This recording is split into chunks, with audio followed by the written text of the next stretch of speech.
नरेंद्र मोदी जी ने कहा था खजाने की चाबी हमें सौंप दो, देश नहीं लुटने दूंगा। आजकल मैं जहां भी जाता हूं उनसे सवाल पूछता हूं कि प्रधानमंत्री जी आपको आपका जुमला याद है? भाइयों बहनों, देश के खजाने की चाबी मुझे सौंप दो, मैं देश नहीं लुटने दूंगा। याद है ना? चौकीदारी मुझे दे दो। आजकल मैं उसी चौकीदार से पूछता हूं पूरे देश में जाकर के कि कहां सोया है चौकीदार, कहां सोया है चौकीदार। अब बिहार में बन जाएगी तेजस्वी सरकार, कहां सोया है चौकीदार, कहां सोया है चौकीदार। के चाय बेचने वाला पूरा भारत बेच रहा है।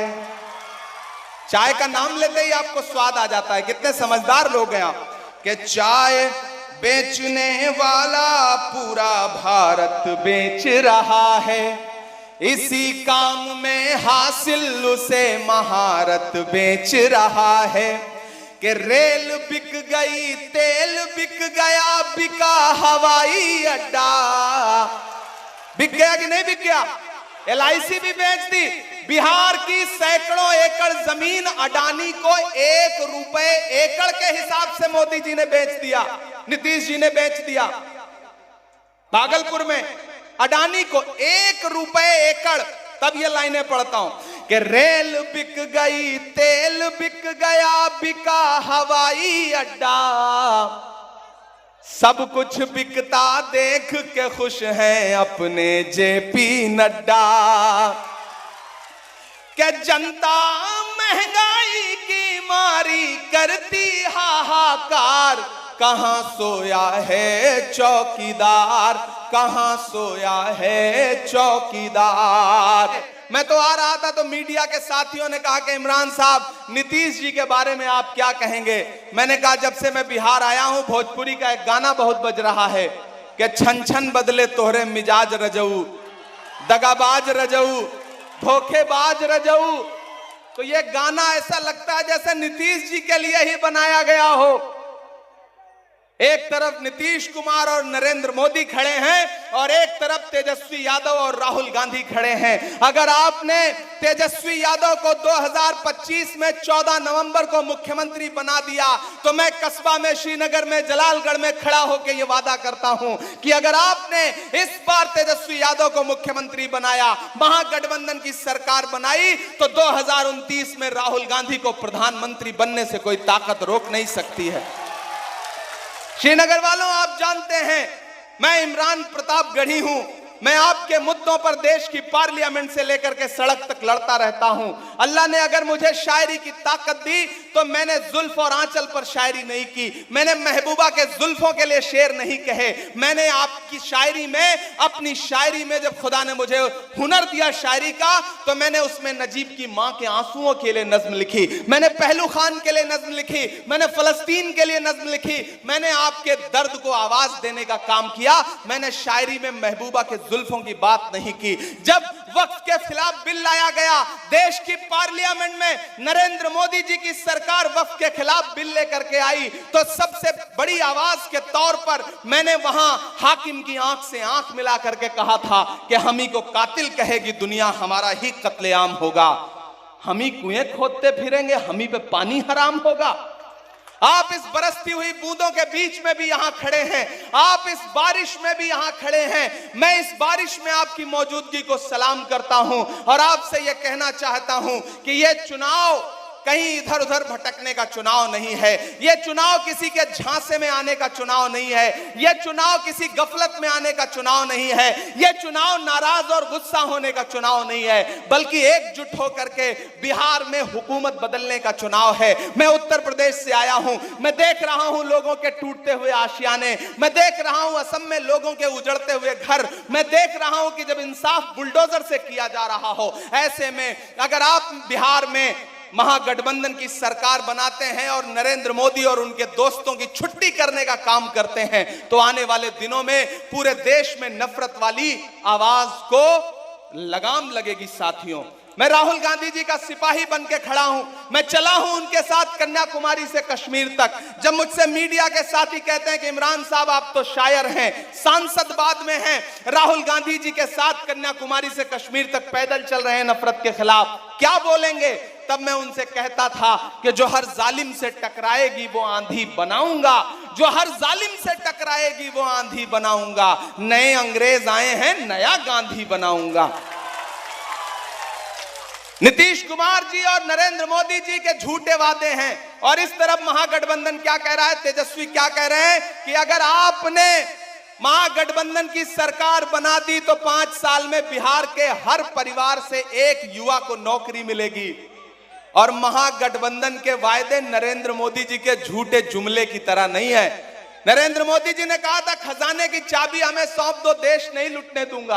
आजकल मैं जहां भी जाता हूं उनसे सवाल पूछता हूं कि प्रधानमंत्री जी आपको आपका जुमला याद है? भाइयों बहनों, देश के खजाने की चाबी मुझे सौंप दो, मैं देश नहीं लुटने दूंगा। याद है ना? चौकीदारी मुझे दे दो।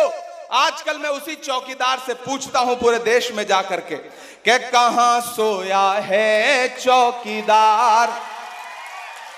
आप थक गए हैं क्या? थक गए हैं क्या? बारिश से डर रहे हैं क्या? बारिश से डर तो नहीं रहे ना? कि कहां सोया है चौकीदार? अभी जब पूर्णिया से हमें हेलीकॉप्टर को टेक ऑफ करना था तो पायलट ने कहा साहब मौसम खराब है, हम टेक ऑफ नहीं कर पाएंगे। हमने कहा मैंने श्रीनगर वालों से, कस्बा वालों से वादा किया है, आप हेलीकॉप्टर नहीं टेक ऑफ करोगे और मुझे पैदल जाना पड़ेगा तो मैं पैदल जाऊंगा, लेकिन वहां की आवाम से मिलने जरूर जाऊंगा। फिर हम कोढ़ा पहुंचे, वहां हमारी बहन पूनम पासवान थी। हमने पूनम जी से कहा कि आप हमारे साथ चलिए। पूरा महागठबंधन एकजुट होकर के लड़ रहा है यहां पर, एकजुट होकर के। आप पूनम जी को वोट देंगे, आप इरफान को वोट देंगे तो सिर्फ इरफान को नहीं मिलेगा, तेजस्वी यादव जी को भी मिलेगा। आप इरफान को वोट दोगे तो मुकेश सहनी जी को मिलेगा, आप पूनम जी को वोट दोगे तो आईपी गुप्ता जी को मिलेगा, और आप पूनम जी को और इरफान को वोट दोगे तो मोहब्बत के उस मसीहा को मिलेगा जिसका नाम राहुल गांधी है। घड़ी से लाख महंगा तो घड़ी का वक्त होता है, जो इसकी कद्र करता है उसी का वक्त होता है। और उदासी लुत्फ लेने को उतर आती है महलों से, हमारी झोपड़ी में जब खुशी का वक्त होता है।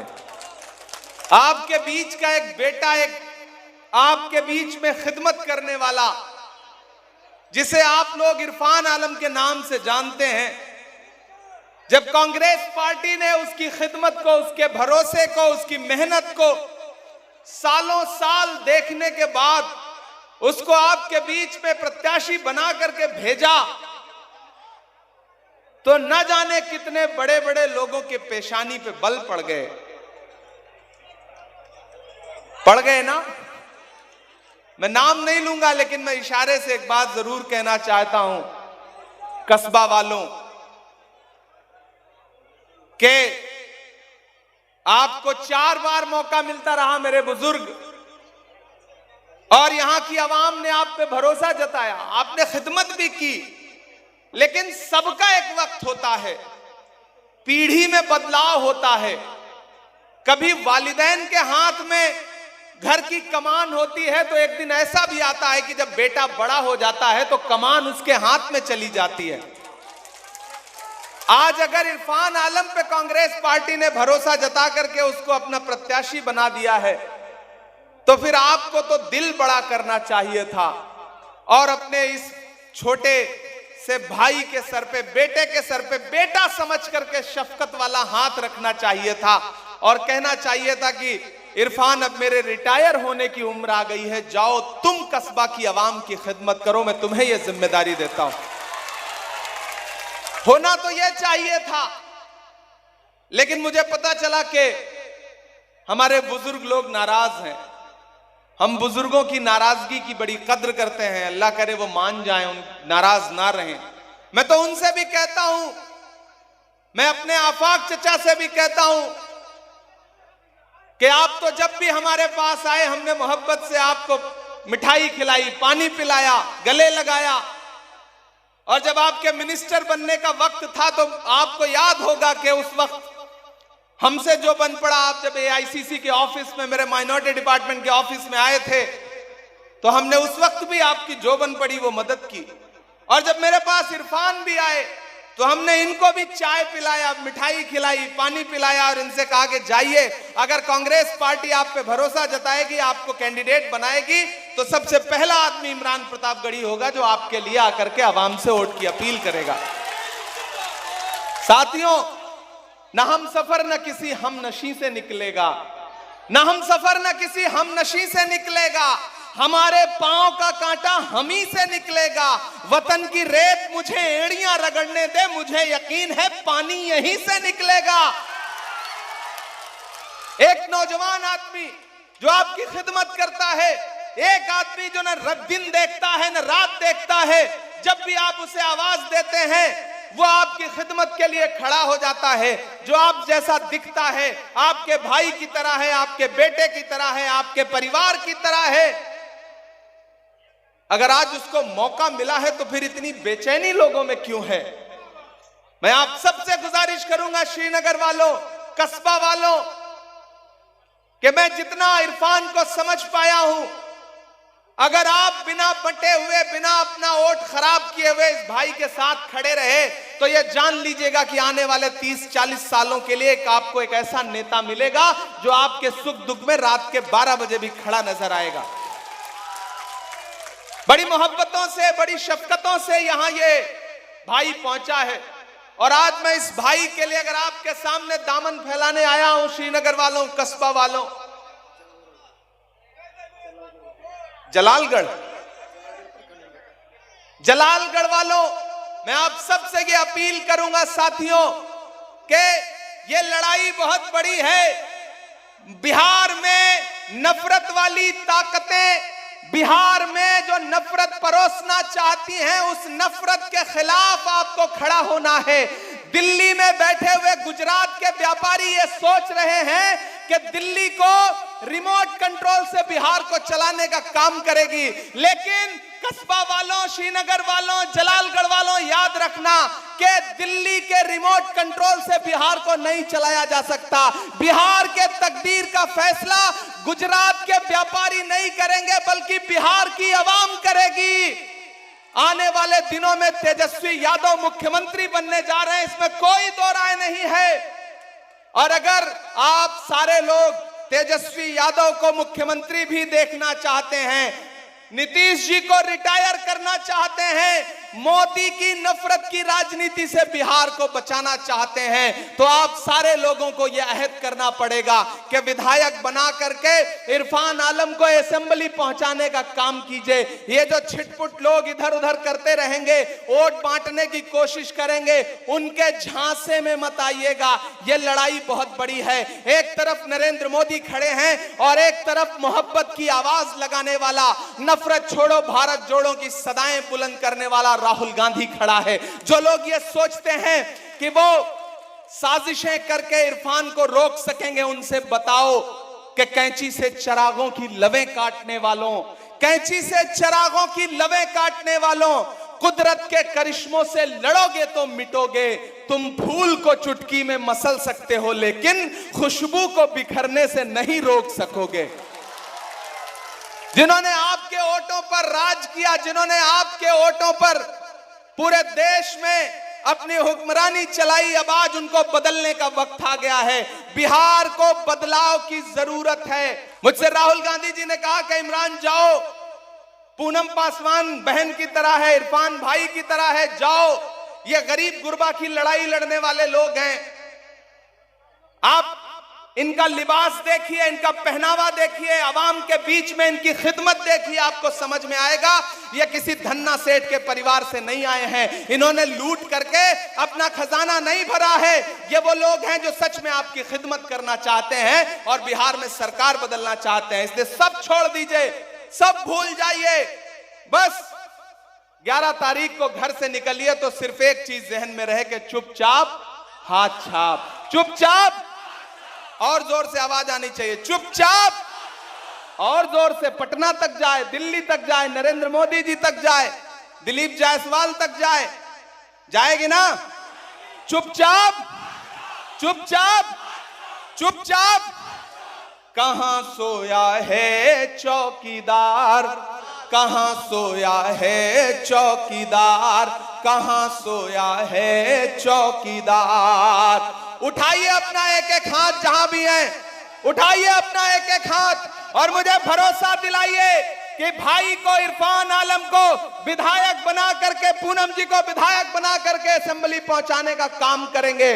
और आपने इनको असेंबली पहुंचाया और बिहार में तेजस्वी की सरकार बनाई, महागठबंधन की सरकार बनाई, तो हम आपसे वादा करते हैं कि 2025 में बिहार का मुख्यमंत्री और 2029 में राहुल गांधी भारत का प्रधानमंत्री, क्योंकि बिहार से जो आवाज उठी है उसको कोई रोक नहीं पाता है। दोस्तों, आप इस बारिश में भी यहां खड़े हैं, मैं आपकी मौजूदगी को सलाम करता हूं साथियों।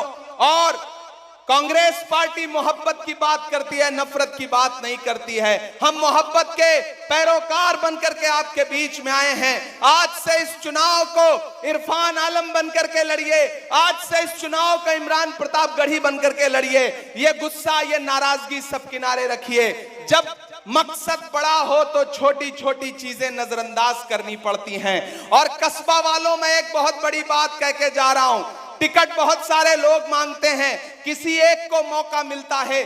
जिस तरह फुटबॉल के मैच में गोल कोई एक आदमी करता है, बाकियों को पास देना पड़ता है। कल आपको मौका मिला था आफाक भाई, आप मेरे बुजुर्ग हैं, मैं आपको गले लगा करके, आप रूठे हैं, मैं मनाने के लिए आपसे यहां से अपील कर रहा हूं कि खुदा के लिए ये बड़ा मुश्किल वक्त है, ये लड़ाई बहुत बड़ी है। अगर बिहार में भाजपा हारती है तो पूरे मुल्क में अमन पसंद लोगों को सुकून मिलेगा। इसलिए अपनी छोटी छोटी गलतियां, अपनी छोटी छोटी नाराजगी किनारे रखिए, इरफान का साथ दीजिए। 2000, 3000, 4000 वोट काट करके अगर कल को कोई ऊंच नीच हो गया तो आपको जिंदगी भर पछताना पड़ेगा। इसलिए साथियों, मैं आप सबसे कह रहा हूं कि कहीं भी बिखरिए मत, चुपचाप हाथ छाप याद रखिए और मोहब्बत के उस मसीहा को याद रखिए जिसका नाम राहुल गांधी है। आप तो इस बात पर ईमान रखते हो ना कि मजदूर का पसीना सूखने से पहले उसकी मजदूरी उसे दे देनी चाहिए। रखते हो या नहीं रखते हो, मुझे बताओ, रखते हो या नहीं रखते हो? तो एक बात याद रखना कि कन्याकुमारी से कश्मीर तक 4000 किलोमीटर नफरत के खिलाफ, नफरत छोड़ो भारत जोड़ो का नारा लगा के कौन चला? राहुल गांधी चला। अपने पैर के छालों की परवाह नहीं की राहुल गांधी ने। नफरत का शिकार सबसे ज्यादा इस देश में कौन है? आप हैं, हम हैं। आपकी पहचान देख करके कौन सी ट्रेन में, कौन सी जगह कौन मार दे, कोई भरोसा नहीं है। ऐसे में उस नफरत के खात्मे के लिए लड़ कौन रहा है? राहुल गांधी लड़ रहा है। नारा क्या है? नफरत छोड़ो भारत जोड़ो। आप तो इस बात पर ईमान रखते हो कि मजदूर का पसीना सूखने से पहले उसकी मजदूरी उसे दे देनी चाहिए। मैंने देखे हैं राहुल गांधी के पैर के छाले, मैंने देखा है राहुल गांधी के माथे से पैदल चलते हुए बहता हुआ पसीना। मैं आज राहुल गांधी की मजदूरी मांगने के लिए आपसे आया हूं, और वो मजदूरी ये है कि राहुल गांधी ने इरफान आलम को अपना प्रत्याशी बना करके, नुमाइंदा बना करके कस्बा में भेजा है।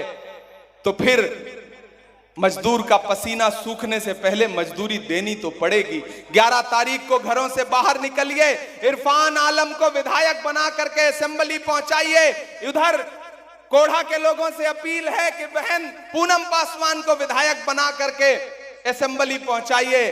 सरकार बनने जा रही है, बड़ी बात नहीं करूंगा, लेकिन इतना कहूंगा कि इन दोनों को विधायक बना करके आपने असेंबली पहुंचा दिया तो हम इन्हें सिर्फ विधायक नहीं रहने देंगे, बल्कि वापस उससे कुछ बड़ा बना करके आपके बीच में भेजेंगे। ये भरोसा दिलाते हैं इस गरीब के बेटे को, जिनके वालिद ने पूरी जिंदगी आपकी चिट्ठियां सहेज करके आप तक पहुंचाई हैं। एक ऐसे बाप का बेटा कि बाप कासिद है, बाप ने पूरी जिंदगी डाकिए का काम किया, आप लोगों के संदेशे आप तक पहुंचाने का काम किया।